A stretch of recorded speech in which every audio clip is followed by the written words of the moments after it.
नमस्कार दोस्तों, स्टडी संगम YouTube channel पर एक बार आपका फिर से स्वागत है। दोस्तों, राजस्थान में नई नई योजनाएं शुरू कर दी गई हैं। दोस्तों, यदि आप राजस्थान के रहने वाले हैं तो ये वीडियो आपके लिए बहुत ही खास होने वाला है। इसलिए दोस्तों, आप वीडियो को एंड तक जरूर देखें, क्योंकि इन नौ नई योजनाओं का लाभ किसको मिलेगा और कितना मिलेगा, किस प्रकार से मिलेगा, उसकी पूरी अपडेट आपको इस वीडियो में मिलने वाली है। दोस्तों, सामाजिक सुरक्षा पेंशन जो मिलती है, उस पेंशन विभाग की ओर से दो नोटिस जारी हो चुके हैं। क्या नोटिस जारी हुए हैं? पेंशनधारियों को इन दो नोटिसों के बारे में पूरी जानकारी अवश्य ले लेनी चाहिए। और यदि आपकी पेंशन बकाया चल रही है तो दोस्तों, 2300 रुपये मिलना आपको शुरू हो चुके हैं। सरकार इसके लिए बजट उपलब्ध करा चुकी है। साथ में दोस्तों, फ्री राशन वालों को भी प्रति व्यक्ति 10 किलो राशन अब आगे फ्री मिलेगा। उसको लेकर के भी बड़ी अपडेट निकल करके आ चुकी है। और खाद्य सुरक्षा योजना से यदि आप अपने राशन कार्ड को जुड़वाना चाहते हैं तो कैसे जुड़वा सकते हैं, उसकी भी आप जानकारी ले लीजिए। मुख्यमंत्री किसान सम्मान निधि योजना की पहली किस्त जारी हो चुकी है। दूसरी किस्त किसानों को अभी नहीं मिली है। ये कब मिलेगी, इसको लेकर के बजनलाल सरकार की ओर से घोषणा कर दी गई है। इसके बारे में भी दोस्तों यहाँ पर हम जानकारी लेने वाले हैं कि आपके अकाउंट में दूसरी जो किस्त है वो कब आएगी। साथ में दोस्तों, किसानों के लिए 5 नई योजनाएं शुरू कर दी गई हैं, जिसके माध्यम से किसानों को 200 करोड़ रुपए यहाँ पर मिलने वाले हैं। पेंशन के अंदर वृद्धि भी कर दी गई है। और राजस्थान के अंदर जो किसान केसीसी लोन ले रखे हैं, उस केसीसी लोन का जो ब्याज है दोस्तों, एक नई योजना शुरू करके माफ कर दिया गया है। दोस्तों, यदि आप किसान हैं और केसीसी कर्ज ले रखे हैं, लोन ले रखे हैं, तो दोस्तों अवश्य ही ये वीडियो आपके लिए तो बहुत ही खास हो सकता है। क्योंकि दोस्तों, यहाँ पर केसीसी जो ब्याज माफ है, उसके लिए एक नई योजना शुरू कर दी गई है। राजस्थान का कोई बीमार व्यक्ति है तो उसको भी दोस्तों 1000 रुपये मिलना शुरू हो चुका है। उन बीमार व्यक्तियों के लिए भी सरकार की ओर से एक नई योजना शुरू कर दी गई है और उनको 1000 रुपये मिलना शुरू हो चुका है। दोस्तों, यदि आप चैनल पर नए हैं तो आप स्टडी संगम यूट्यूब चैनल को सब्सक्राइब अवश्य कर लें, ताकि आगे भी जानकारी इसी प्रकार से आप लेते रहें। दोस्तों, वीडियो को अन्य लोगों तक टेलीग्राम, व्हाट्सएप, फेसबुक के माध्यम से सेंड करें, ताकि सभी लोगों को जानकारी हो सके। सामाजिक सुरक्षा पेंशन योजना के माध्यम से यदि आपको पेंशन मिलती है और दोस्तों आपकी पेंशन बकाया चल रही है, तो आपको बकाया पेंशन कब मिलेगी और पेंशन विभाग की ओर से क्या नोटिस निकल करके आया है, आप उसके बारे में अवश्य जान लीजिए। वृद्ध, दिव्यांग और महिलाओं की दिवाली फीकी, यानी कि दोस्तों बकाया पेंशन को लेकर के पेंशन विभाग की ओर से अपडेट निकल करके आई थी कि दीपावली से पहले पहले बकाया पेंशन डाल दी जाएगी। लेकिन पेंशन विभाग की ओर से पेंशन नहीं डाली गई, क्योंकि सरकार ने यानी कि वित्त विभाग ने पेंशन विभाग को बकाया पेंशन को लेकर के बजट उपलब्ध नहीं करवाया था। सामाजिक सुरक्षा पेंशन 2 माह से रुकी हुई है। राजस्थान की 90 लाख पेंशनधारी हैं, वो परेशान चल रहे हैं। अप्रैल के महीने से सरकार ने पेंशन 1000 रुपये से बढ़ाकर 1150 रुपये किया था। तब से ही पेंशन बकाया चल रही है। राजस्थान के अंदर दोस्तों 90,60,299 पेंशनधारी हैं। जो वृद्धजन है 60 लाख से अधिक हैं। दिव्यांग 6,41,000, महिलाएं 21,98,000 और किसान 2,11,000 से अधिक पेंशनधारी हैं। इनमें से अधिकतर जो पेंशनधारी हैं उनकी पेंशन बकाया चल रही है। दोस्तों, पेंशन बकाया क्यों चल रही है, उसके बारे में पहला यहाँ पर कारण बताया गया कि बैंकों के मर्ज होने, खाता बदलने जैसे कारणों से पेंशन रुकी हुई है। यानी कि दोस्तों, अनेक बैंक हैं जो दूसरे बैंक के अंदर मर्ज हो चुके हैं, सम्मिलित हो चुके हैं। सम्मिलित होते उनका जो आईएफएससी कोड था वो चेंज हो चुका है। और आईएफएससी कोड चेंज होते ही जो भी पेंशनधारी हैं उनकी पेंशन उनके अकाउंट के अंदर नहीं डाली जा रही है, अर्थात उनकी पेंशन उनके अकाउंट में नहीं डल पा रही है। इस कारण से उनकी पेंशन बकाया चल रही है। इसके अलावा दोस्तों और भी कारण यहाँ पर बताया गया है, और जो मंत्री जी हैं उनका भी बकाया पेंशन को लेकर के बयान आया है, वो भी आप यहाँ पर जान लीजिए। तो दोस्तों, जो भी पेंशनधारी हैं उनको पेंशन 150 रुपये बढ़कर के मिलना शुरू हो चुकी है। लेकिन तब से भुगतान में 2-3 महीने की देरी हो रही है। अभी भी सितंबर, अक्टूबर 2 महीने की पेंशन बकाया है और नवंबर का महीना यहाँ पर चल रहा है। इस प्रकार से 3-3 महीने की पेंशन यहाँ पर पेंडिंग चल रही है। इस कारण से राजस्थान के 90 लाख से अधिक जो पेंशनधारी है वो पेंशन को लेकर के बहुत चिंतित हैं। बताया गया कि वित्त विभाग से राशि जारी नहीं होने के कारण पेंशन में देरी हुई है। तो दोस्तों, सरकार यहाँ पर पेंशन के लिए बजट उपलब्ध नहीं करवा पा रही है। वित्त विभाग बजट उपलब्ध नहीं करवा पा रहा है। इस कारण से पेंशन विभाग है वो सभी पेंशनधारियों के अकाउंट में सही समय पर पेंशन नहीं डाल पा रहा है। साथ में दोस्तों, राजस्थान में जिनको भी पेंशन मिलती है उन सभी को केंद्र सरकार भी सहायता राशि देती है। केंद्र सरकार 200 रुपए सामान्य पेंशन के लिए, दिव्यांगों को 300-500 रुपए और 80 वर्ष से अधिक पेंशनधारियों को 500 रुपए की आर्थिक सहायता राज्य सरकार को देती है। केंद्र सरकार जो भी पेंशन देती है, आर्थिक सहायता देती है, वो सही समय पर डाल देती है। लेकिन राजस्थान का वित्त विभाग सही समय पर पेंशन उपलब्ध पेंशनधारियों को नहीं करा पाता है। साथियों, यहाँ पर सबसे बड़ा कारण वित्त विभाग की ओर से बजट उपलब्ध नहीं करवाना बताया गया है। साथ में ही आईएफएससी कोड चेंज होने के कारण भी पेंशन यहाँ पर अटकना बताया गया है। लेकिन दोस्तों राजस्थान के जो सामाजिक न्याय एवं अधिकारिता विभाग के मंत्री हैं अविनाश गहलोत, उनका भी बयान यहाँ पर आ चुका है कि बकाया पेंशन कब आएगी और नियमित समय से आगे पेंशन कौन से महीने से मिलना शुरू होगा।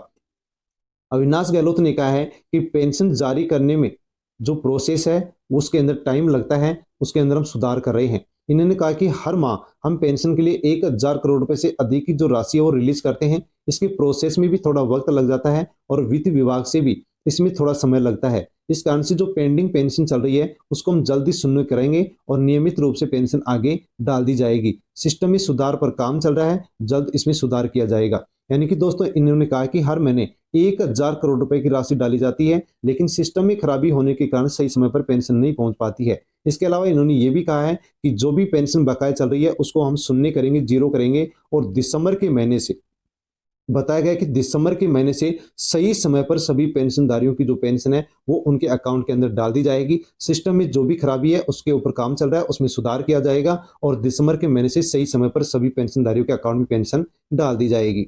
दोस्तों पेंशनधारियों को जीवित प्रमाण पत्र बना करके पोर्टल के ऊपर अपलोड करना पड़ रहा है। उसके लिए बताया गया है कि डाकघर पर भी आप जाकर के आसानी से जीवित प्रमाण पत्र बनवा सकते हैं।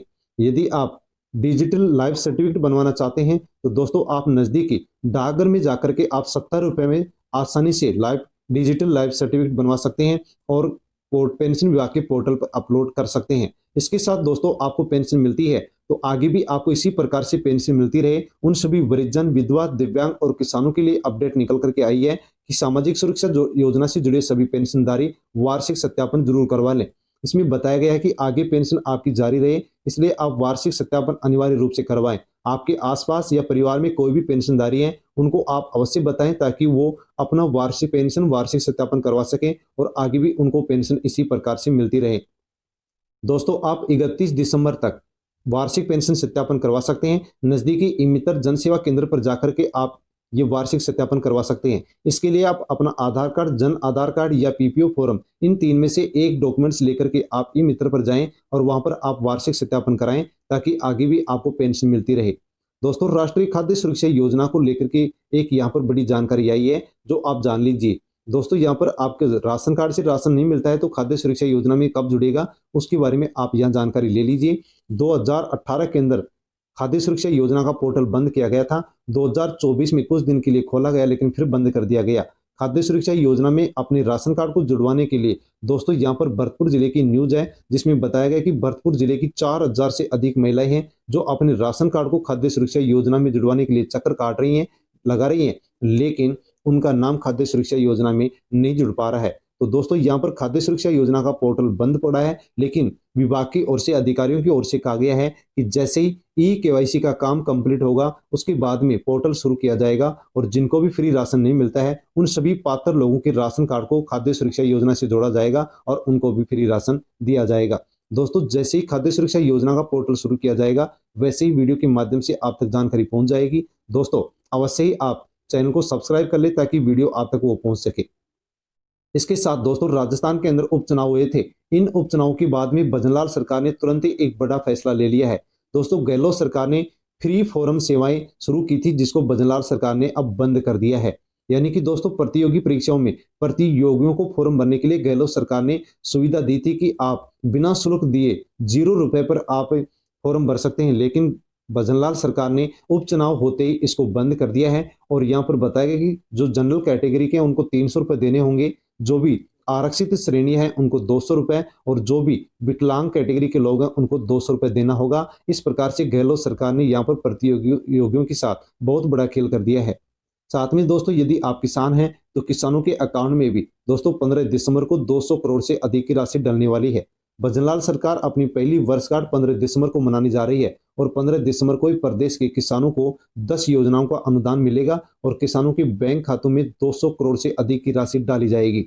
भजनलाल सरकार पहली वर्षगांठ 15 दिसंबर को मनाने जा रही है क्योंकि सरकार का 1 साल पूरा होने जा रहा है और इस अवसर पर राजस्थान के किसानों को 10 योजनाओं का अनुदान मिलने वाला है। यदि आपने भी किसी भी योजना के लिए फॉर्म भरा है तो दोस्तों आपको भी अब 15 दिसंबर को उस योजना का अनुदान मिलने वाला है क्योंकि 200 करोड़ रुपए की राशि भजनलाल सरकार इस पहली वर्षगांठ पर 15 दिसंबर को किसानों के अकाउंट में डालने वाली है।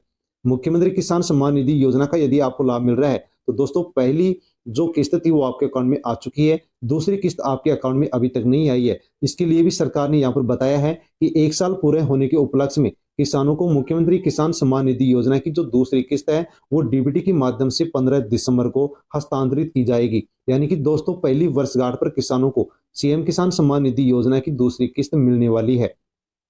इसके साथ दोस्तों यदि आप किसान हैं और आप सहकारी बैंक से लोन ले रखे हैं और दोस्तों आपका जो लोन है वो बकाया चल रहा है, सही समय पर यदि आपने लोन अभी तक नहीं चुकाया है तो दोस्तों पेनल्टी आपको नहीं देनी होगी। इसके लिए एक मुश्त समाधान योजना लागू कर दी गई है। दोस्तों यदि आप 31 मार्च 2025 तक अपनी लोन की राशि में से 25% लोन की राशि जमा करा देते हैं तो आपको पेनल्टी नहीं देनी होगी, केवल 8% ही केवल आपको ब्याज देना होगा। ब्याज पर पेनल्टी सरकार नहीं लेगी क्योंकि यहाँ पर एक मुश्त समाधान योजना शुरू कर दी गई है। दोस्तों यदि आपने भी सहकारी बैंक से लोन लिया है और लोन बकाया चल रहा है तो एक मुश्त समाधान योजना के माध्यम से आप 31 जनवरी तक 25% लोन की राशि जमा करा दें ताकि आपके ऊपर पेनल्टी ना लगे और आपको केवल 8% ही यहाँ पर केवल ब्याज देना पड़े। साथ में दोस्तों किसानों के लिए यहाँ पर एक अपडेट और भी निकल करके आ चुकी है कि यदि आप अपनी फसल का बीमा करवाना चाहते हैं तो पोर्टल शुरू हो चुका है। जो भी किसान फसल का बीमा करवाना चाहता है अपने बैंक सीएससी सेंटर ई मित्र केंद्र पर जाकर के 31 दिसंबर तक आप अपनी फसल का बीमा करवा सकते हैं। साथ में दोस्तों किसानों के लिए एक बड़ी योजना बंद कर दी गई है लेकिन उसकी जगह एक दूसरी योजना भी शुरू कर दी गई है। खेती बाड़ी करते हुए किसान की यदि चोट लगती है तो अब किसान को उसकी जगह 4 गुना सहायता राशि मिलने वाली है, क्योंकि दोस्तों यहाँ पर सरकार की ओर से एक योजना बंद करके दूसरी योजना शुरू कर दी है। यहाँ पर योजना के बारे में बताया गया कि राजीव गांधी कृषक साथी सहायता योजना थी, उसका नाम बदल करके अब मुख्यमंत्री कृषक साथी सहायता योजना कर दिया गया है। किसान खेत में काम करते हुए यदि कोमा में चला जाता है तो पहले 50,000 मिलते थे लेकिन अब उसको 2 लाख रुपए दिए जाएंगे। इसके अलावा यदि किसान के साथ कोई भी दुर्घटना होती है, कोई भी अंग भंग होता है, यदि किसान की मृत्यु होती है तो 5,000 से लेकर के 2 लाख रुपए की आर्थिक सहायता इस योजना के माध्यम से किसान को दी जाएगी। साथ में दोस्तों बीमार व्यक्तियों के लिए भी सरकार की ओर से बड़ा ऐलान कर दिया गया है। टीबी रोगियों को मिलने वाली राशि दोगुनी कर दी गई है। दोस्तों 1 नवंबर से बड़ी राशि मिलेगी।